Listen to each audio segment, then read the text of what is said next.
Азбаски Килиманҷаро баландтарин қуллаи Африқо мебошад, бисёре аз кӯҳнавардон ва сайёҳони ботаҷриба ки лоиҳаи 7 қуллаи ҷаҳонро амалӣ кардан мехоҳанд, барои фатҳи он меоянд. Ман ин лоиҳаро коллексия меномам, зеро одамон, сайёҳон, кӯҳнавардон чунон ба ин қуллаҳо мешитобанд, ки гӯё маҷмӯи қуллаҳои муҳимро ҷамъоварӣ мекунанд. Онҳое ки ин қуллаҳоро фатҳ кардан мехоҳанд, албатта Килиманҷароро низ дар нақшаи худ ҷой медиҳанд. Одной из таких вершин на их пути становится Килиманҷаро. аввалҳо кӯҳ барои ман рамзи дастоварди бузург буд, яъне агар қуллае бошад, ман бояд онро фатҳ кунам. Масалан, агар он ба рӯйхати 7 қуллаи ҷаҳон ё 7 вулқон шомил бошад, он гоҳ ман ҳатман чунин тасмим мегирам. аммо ҳоло барои ман бештар зебоии табиат ва тамошои он муҳимтар шудааст. Аз ҳамин сабаб ман маҳз Килиманҷароро интихоб кардам, то ки роҳ ва манзараҳои онро бо чашми худ бубинам. қарор додам ки ба Килиманҷаро равам, зеро ин пеш аз ҳама Африқо аст ва ба назарам дигар имконияти бозгашт ба ин ҷо нахоҳад шуд.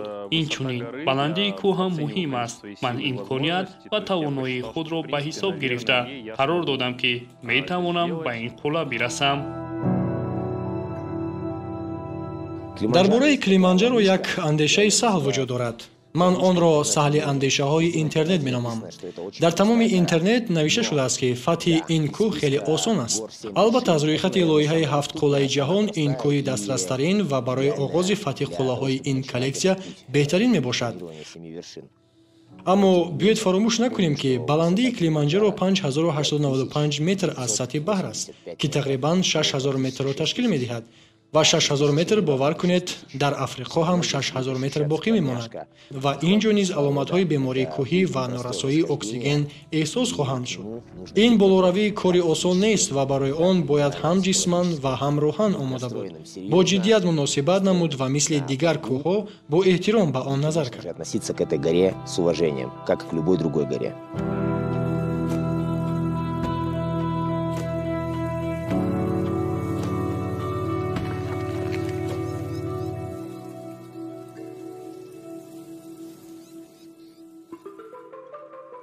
мо дар Африқо дар Танзания қарор дорем ва ин ҷо омадем то ба баландтарин қуллаи Африқо Килиманҷаро бароем. қуллаи Килиманҷаро дар паси ман ҷойгир аст. айни ҳол болои он бо абрҳо пӯшида шудааст, аммо ҳоло субҳ аст ва манзараи он олӣ ба назар мерасад. мо ба фурудгоҳ равонем то гурӯҳи худро пешвоз гирем. биёед меравем. саёҳати ҷолиби мо ба Килиманҷаро оғоз меёбад.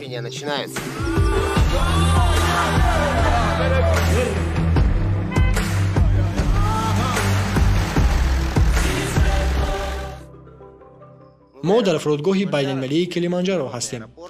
ба ин ҷо парвозҳои мустақим аз Истанбул ва Доҳа анҷом дода мешаванд. ин барои иштирокчиёни гурӯҳи мо хеле қулай аст. ҳоло мо гурӯҳи кӯҳнавардонро пешвоз мегирем ва мувофиқи нақша онҳоро ба меҳмонхона мебарем, пас он тафтиши таҷҳизот ва омодагӣ ба рӯзи оянда сурат мегирад.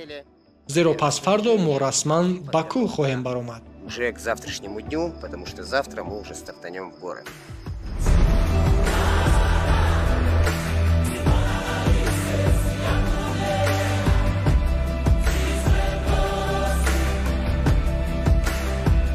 ҳоло мо ба самти нуқтаи оғози саёҳати кӯҳнавардиамон масири Марангу Гейт равонем.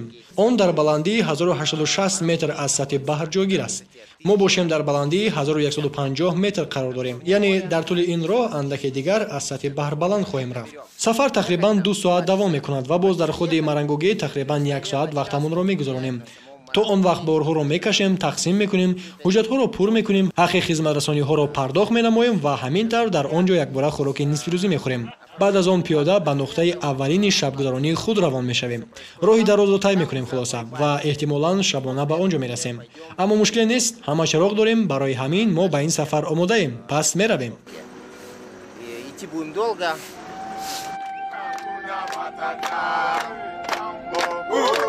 Jambo bwana, habari gani? Nzuri sana, hakuna matata.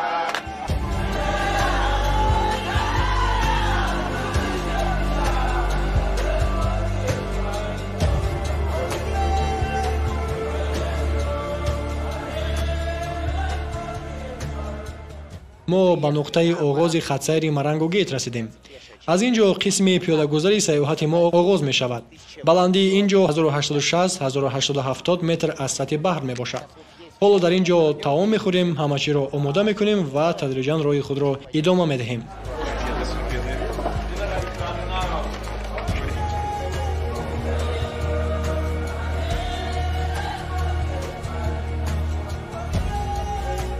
ҳангоми хӯрокхӯрӣ ҳамсафарони мо борҳоро омода ва тақсим мекунанд. гурӯҳи мо аз 16 нафар иборат аст ки ба онҳо 31 нафар борбардор ҳамроҳ аст. беш аз ин мо 7 нафар роҳбалад дорем ки 2 нафари онҳо роҳбаладони асосӣ мебошанд ва 5 нафари дигар роҳбаладони ёрирасон ҳастанд. ба ғайр аз ин бо мо ошпаз ва 2 ёвари ошпаз низ ҳастанд. ҳамагӣ боварнокарданист 41 нафар ҳайати хизматрасон барои гурӯҳи нисбатан хурди мо кӯҳнавардон омодаи коранд. бояд гуфт ки кӯҳи Килиманҷаро барои мардуми маҳаллӣ ҷойи кор муҳайё мекунад ва ин қоидаи расмии кишвар аст ки чунин шумораи сокинони маҳаллӣ бояд ба гурӯҳи кӯҳнавардон хизматрасонӣ кунанд. Страны, что такое количество людей должно работать на группах. хайр дӯстони азиз, ба роҳ мебароем, ба хулаи Килиманҷаро меравем.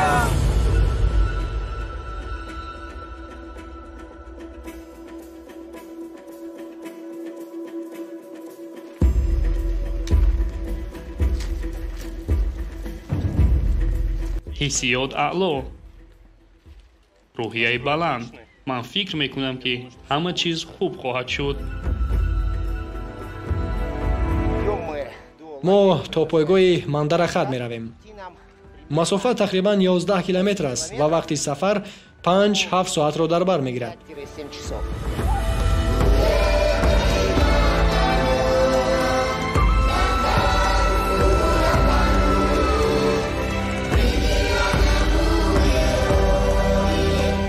баъзан дар кӯҳҳо мегӯянд кӯҳбароӣ ин ҳам то як сайру гашти сабук дар боғ нест. гуфтанӣ нестам ки дараҷаи душвории баромадан ба кӯҳ осон аст, аммо роҳ ба истгоҳи аввал мисли як трекинги хуб ва сайру гашти олӣ менамояд. барои ман ин хеле роҳат ва гуворо буд. гурӯҳ ҳама бисёр хуб кӯшиш карданд ва ба истгоҳи аввал мо расидем. баландии 2700 метр аз сатҳи баҳр. мо онро дар 4 соату 20 дақиқа тай кардем. гарчанде ман дар 6 соат то ба ин ҷо расиданро эҳтимол доштам. ин хеле хуб шуд.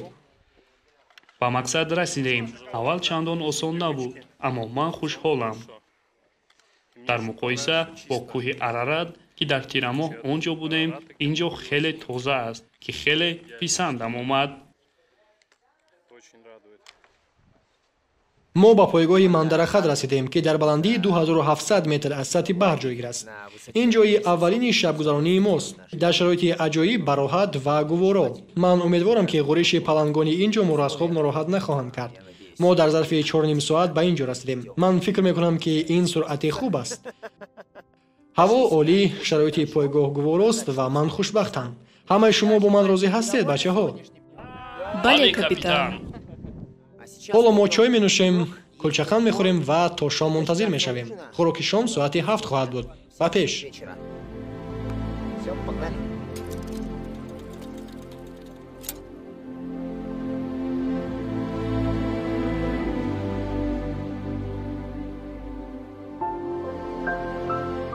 субҳ соати 8:30 мо пойгоҳи бароҳатамон Мандарахатро тарк мекунем ва ба самти Хоромбохат роҳ мепаймоем. имрӯз 12 километр роҳ моро дар пеш аст. баландии ниҳоии мо 3700 метр. пешбинӣ мекунем ки тақрибан дар 5 соат ба он ҷо мерасем. шитоб намекунем ва раҳораҳ аз ҳама манзараҳои аҷиб ҳаловат мебарем. Идём, наслаждаемся.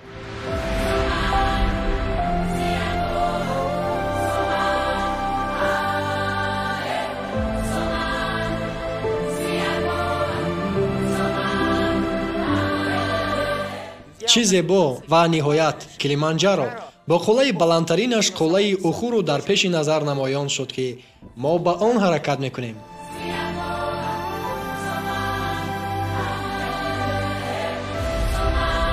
ин барои ман таҷрибаи аввал аст. ҳоло мо дар баландии 3000 метр аз сатҳи баҳр қарор дорем, вале ман то ҳол аз ин баландтар набаромадаам. ба худ боварӣ дорам, эҳсоси хуб дорам, ҳама чиз олист. манзараҳо моро бо нерӯ пур мекунанд. ҳамаи тӯли сафар бароям аҷиб буд. баландии 3450 метр. инҷо барои истироҳати нисфирӯзӣ таваққуф кардем. зери ин сарпаноҳ ду мизи бетонӣ ҳаст. мо танҳо дастархон, зарфҳо ва термосҳоро овардем. ҳама чиз омода аст ва дар он ҷо бачаҳо барои мо ғизои гарм омода мекунанд. ин на танҳо як хӯроки сабук аст, балки ғизои пурра ва гарм мебошад. биёед бубинем ки онҳо чӣ тавр хӯрок омода мекунанд.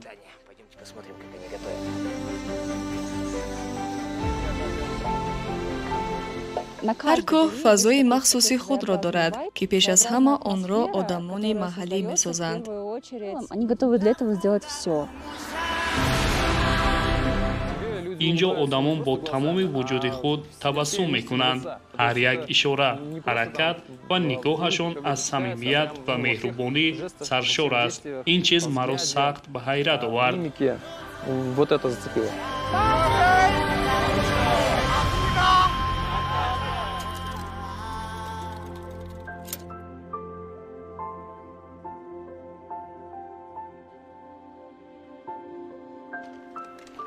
мо ба Хоромбохат расидем. ин пойгоҳи дуюмӣ ва макони шабгузаронии навбатии мост.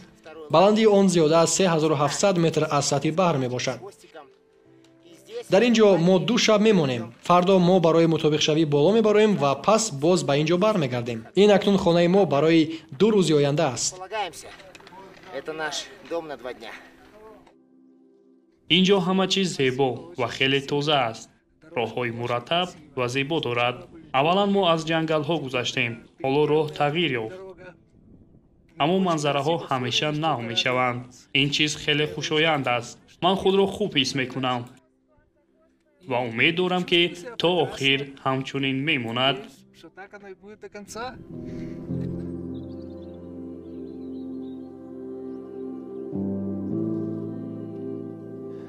боло мо дар Хоромбохат дар баландии 3720 метр аз сатҳи баҳр қарор дорем.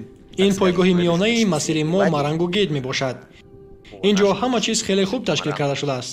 ҳатто роҳ барои мошинҳо вуҷуд дорад, ки то ин ҷо ва ҳатто каме болотар рафта метавонад.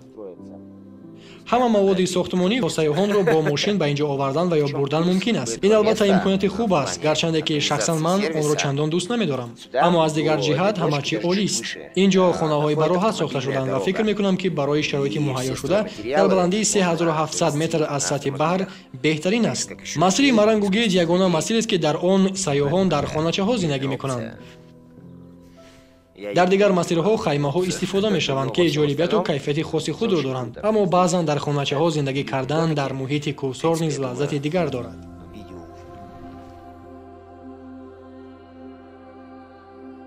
имшаб беҳтарин хоби тамоми сафари мо буд. ман намедонам ки дигарон чӣ хел хоб карданд, вале барои ман аҷиб буд. бале, беҳтарин. аз он ки дишаб дар баландии 2700 метр аз сатҳи баҳр хоб карда будам, ин ҷо хоби беҳтар доштам. он ҷо каме хобам ноором буд, вале дар ин ҷо мисли кӯдаке хуфта будам. имрӯз рӯзи мутобиқшавӣ аст. мо субҳ дар пойгоҳи Хоромбохат дар баландии 3720 метр аз сатҳи баҳр бедор шудем. шаб хуб гузашт. гарчанде ки ҳоло баъзеҳо каме дарди сарро ҳис мекунанд, вале бояд гуфт ки ин як қисми раванди мутобиқшавӣ аст. имрӯз мо ба баландии 4500 метр аз сатҳи баҳр мебароем. На 4500. Вот. Для акклиматизации.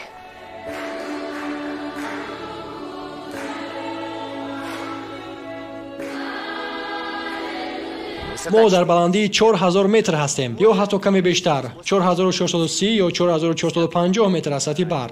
ба ҷое расидем ки зебра рокс ном дорад. ин ҷо сангҳои аҷиб ва рангашон рахрах ҳастанд, ки ба пӯсти гурхар ё худ зебра шабоҳат доранд. акнун 15 дақиқа дам мегирем, чой менӯшем ва баъд боз ба боло меравем.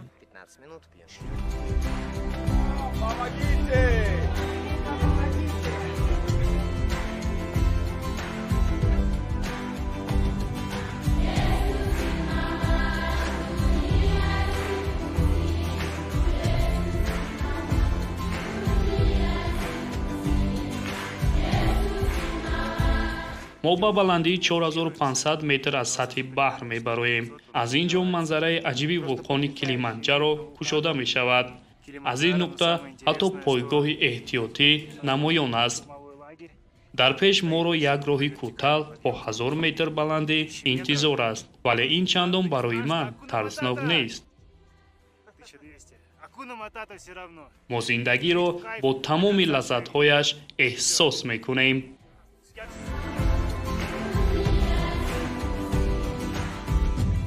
як маслиҳат барои кӯҳнавардони оянда: ҳеҷ гоҳ таъсири офтобро кам нагиред. дирӯз ман ин хаторо кардам. ҳаво офтобӣ буд. остинҳоямро боло задам ва акнун натиҷаи онро мебинам. ҳатман худатонро бо маҳлули зидди офтоб муҳофизат кунед ва диққат диҳед ки дастон, гӯшҳо ва биниятон пӯшида бошанд.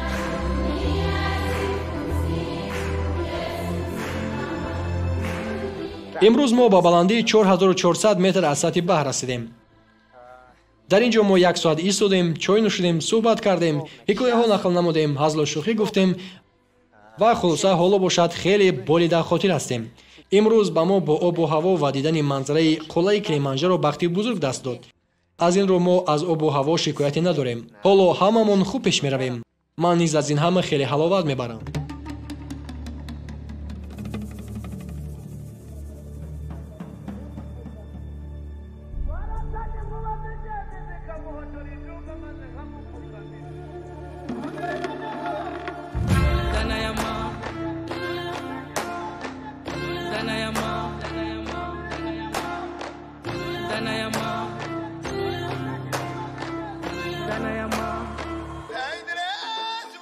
лаҳзаи аз ҳама дӯстдоштатарини ман дар Килиманҷаро ин тулӯи офтобаш аст. барои ман ҳамаи тулӯи офтобҳо маҳз дар ин ҷо дар Килиманҷаро махсусанд. чаро? зеро офтоб ин ҷо чунон бузург, дурахшон ва норинҷӣ аст ки мисли як афлесуни азим менамояд. ҳанӯз ҳеҷ нишонаи аз офтоб набуд, аммо ҳамагӣ дар тӯли 3 дақиқа он пурра намоён шуд ва ба тамоми зебоию салобати худ пеши назари мо намоён гашт. мо бо чашмони худ ин ҳамаро мушоҳида карда метавонем. магар дидани ин мӯъҷиза хушбахтӣ нест?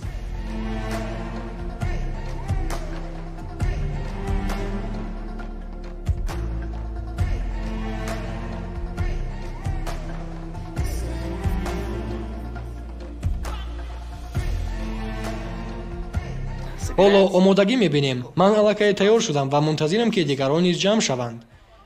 боз ҳам бо ҷузонҳои пурбор ва тамоми лавозимот ба роҳ мебароем. ба боло. И снова идем, снова вверх.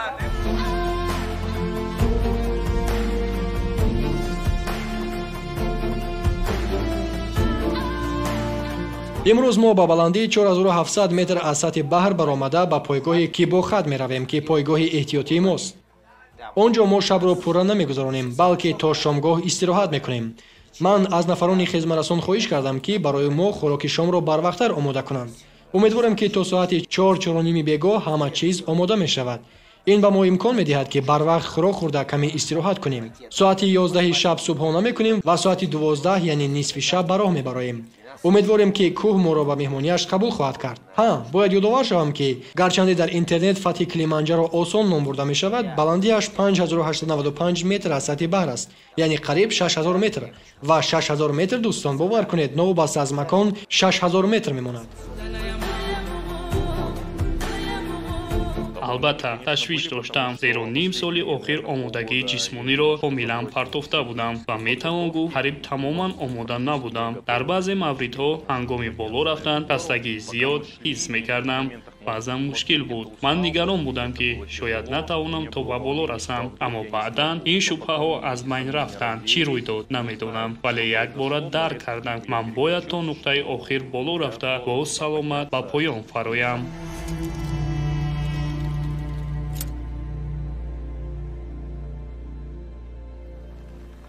мо ба пойгоҳи эҳтиётии Кибохат расидем. баландии 4720 метр аз сатҳи баҳр. ин ҷо то нисфи шаб истироҳат мекунем ва пас аз он ба самти қулла роҳ пеш мегирем. ҳоло гурӯҳ тадриҷан дар пойгоҳ ҷобаҷо мешаванд. 2 ҳуҷра аллакай омода аст, аммо дутои дигараш ҳанӯз холӣ нашудааст, зеро баъзеҳо аз фатҳи имрӯзаи қулла ҳанӯз барнагаштанд. мо онҳоро интизор мешавем, вале барои нишастан ва истироҳат ҷой дорем. инҷо дар толори калон ҳама метавонанд гарм шаванд, чой нӯшанд ва чизе бихӯранд. Бале, зиёд ҳарф зада истодам. Ҳаво сард аст, бояд равем. Чои гарм нӯшем ва каме истироҳат кунем. Ба ҳар ҳол, ба бахти мо ҳамин ки ба пойгоҳ расидем, борону жӯла низ ба боридан сар кард.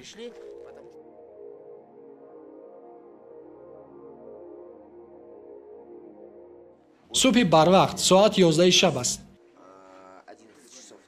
ҳоло субҳона мекунем. термосҳо бо чой гарм пур карда шуданд ва мо омодаем. пас аз субҳона роҳ ба самти қулла оғоз мешавад. чӣ гуфта метавонам дигар? ҳамаш хуб аст. ҳаво то нимрӯзӣ кушодаю бебориш хоҳад буд. пас аз он боришот оғоз меёбад.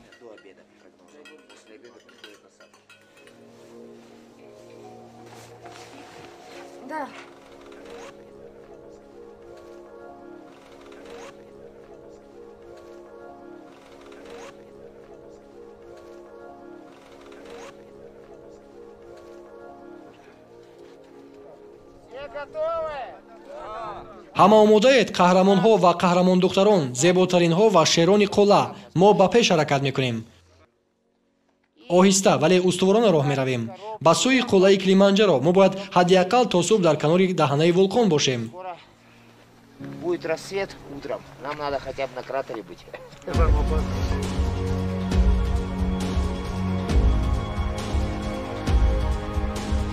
ҳадафи ман танҳо расидан ба қулла набуд. барои ман муҳим буд ки ин сафарро дарк кунам ва аз ҳар як лаҳзааш лаззат барам. бинобар ин ҳаяҷон надоштам.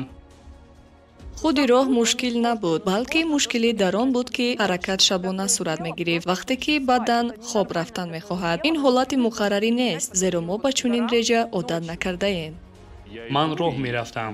ҳис мекардам ки поям, пуштам дард намекунанд. аммо як ҳисси аҷибе вуҷуд дошт. шояд аз сабаби камбуди оксиген бошад. дар зиндагии муқаррарӣ вақте дар роҳи ҳамвор ҳаракат мекунед, чунин ҳиссиёт эҳсос намешавад. лаҳзаи оли он буд ки роҳбаладони маҳаллӣ дар баландии 5000 метр аз сатҳи баҳр бо ҳузуру завқ суруд мехонданд. ин моро рӯҳбаланд мекард. қадам ба қадам мо ҳамин тавр ба нуқтаи Гилманпойнт расидем.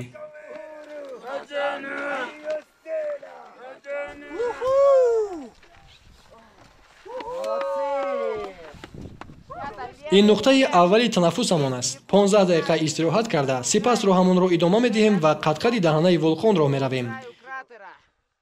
то қуллаи ухуру масофа аллакай начандон зиёд аст. бубинед, ҳо ана он ҷо чароғакҳо медурахшанд. он ҷо аллакай гурӯҳи дигар аз фати қулла хурсандӣ доранд.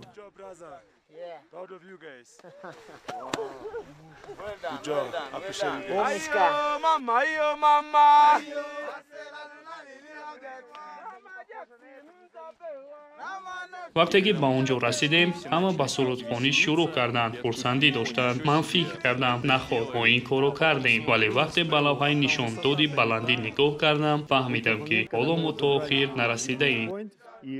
ин лаҳзаи нотакрор буд. вақте ки мо ба Гилманпойнт расидем, ҳама роҳбаладон ва гурӯҳи хизматрасони маҳаллӣ мерақсиданд, суруд мехонданд. ту ба атрофат менигарӣ ва дар ин лаҳза офтоб мебарояд. ин манзарае буд ки ман дар тамоми умр фаромӯш нахоҳам кард. бовар кунед, хеле ва хеле аҷибу афсонавӣ буд. 10 дақиқа истироҳат кардем, чой нӯшидем ва роҳбалад гуфт, мо бояд боз баландтар равем. ҳамин тавр мо аз лаби даҳанаи вулқон роҳ мерафтем. роҳи танг буд. аз як тараф даҳанаи вулқон ба поён меравад, аз тарафи дигар пиряхҳо ки ҳанӯз об нашудаанд. баъзе ҷойҳо чунон танг буданд ки ман бояд якпаҳлӯ гашта роҳ мерафтам. пеш аз баромади офтоб бениҳоят ҳаво сард буд. ҳатто барои африқо ҳам ин хунукӣ ғайриинтизор аст. ниҳоят офтоб баромад.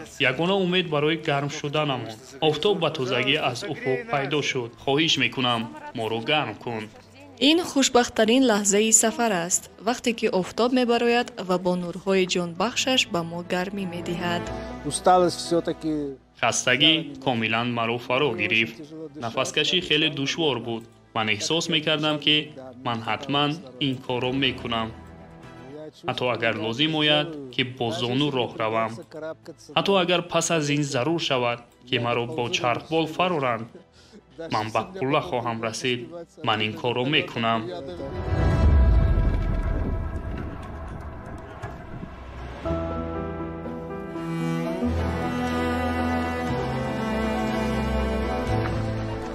боз як кӯшиши охирин ва умед дорам ки дар 40 дақиқа ё на зиёдтар аз 1 соат ба он ҷо мерасем.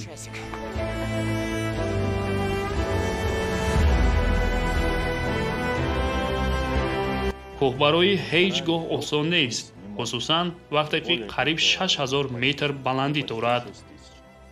تو رسیدن به نقطه آغاز نشیبی قله آسان می نمود، ولی وقتی که تلی نهایی آغاز شد دیگر هیچ آسانی نبود. راه رفتن طرف سنگین تر و وزنین تر می شد. چی منظره زیبا!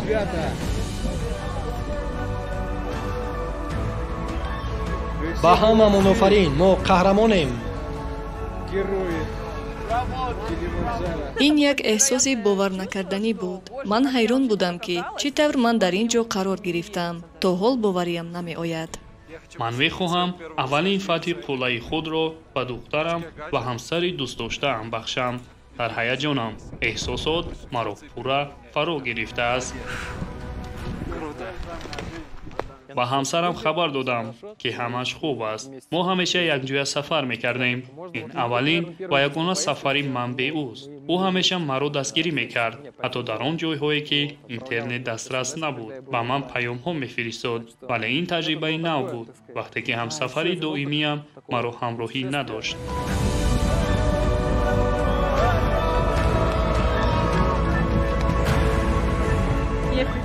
ادرنالین، اندورفین‌ها، همه اینها وجود مرا فرا گرفتند. وقتی که من دهانه ولکان را دیدم و نور آفتاب ابرها را روشن کرد، من نتوانستم اشکهایم را نگاه دارم.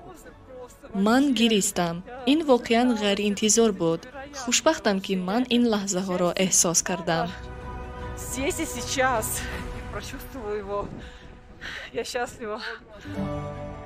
دوستانی عزیز، ما در جای ناتکراری هستیم. در نزدیکی قلعه کلیمانجارو پیریخی واقعی موجود است. میگوید که چه چیز اینجا را ناتکرار میکند؟ اینکه در هیچ جای دیگری افریقا چنین پیریخی طبیعی را شما دیده نمیتوانید. یخهای کوهی، آبی صاف، منظره خیلی جالب و زیباست. گفته می شود که اگر اقلیم تغییر نیابد تا سال 2060 این پیریخ از بین می رود. از این روی این یک مکانی ناتکرار است. من می روم تا در روی پیریخ عکس گیرم.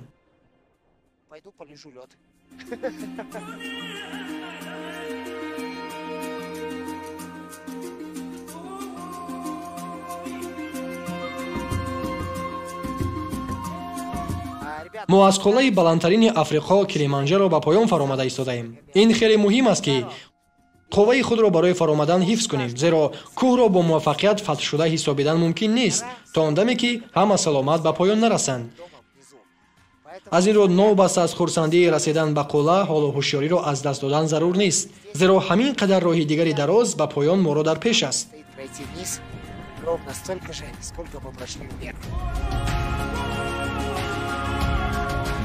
حسی رسیدن به هدفی که برای خود گذاشته بودی با هیچ چیز مقایسه نمی شود. تبریک بچه ها، شما همش را خیلی خوب انجام دادید. من همیشه به غایه مرکب‌سازی مثبت زندگی باوری دارم. سفر به کوه‌ها و تریکینگ باشد با این غایه کاملا موافق است. وقتی که تو دانسته زندگی خود را مرکب‌تر می‌کنی تا آن را پرمضمون‌تر، رنگارنگ‌تر و خاطرمان سازی. من نقشه دارم که چند روز دیگر سیر و سیاحت کرده در ساحل استراحت کنم و سپس به سیبیر برگشته به کارم مشغول شوم. هر کس در زندگی برنامه خود را دارد. کوهی نوبتی یا ولکان نوبتی را فتح می کند، ولی احساسات برگرفته از آنها واقعا قوی است و هنوز هم مرا ترک نمی کند. من اول به توانایی خود شبهه داشتم، ولی بعد تصمیم گرفتم و به اینجا آمدم. این یکی از بهترین قرارهای زندگی من بود. من با آدمان نو آشنایی و دوستی پیدا کردم و یک جای با آنها کلیمانجارو را فتح کردم.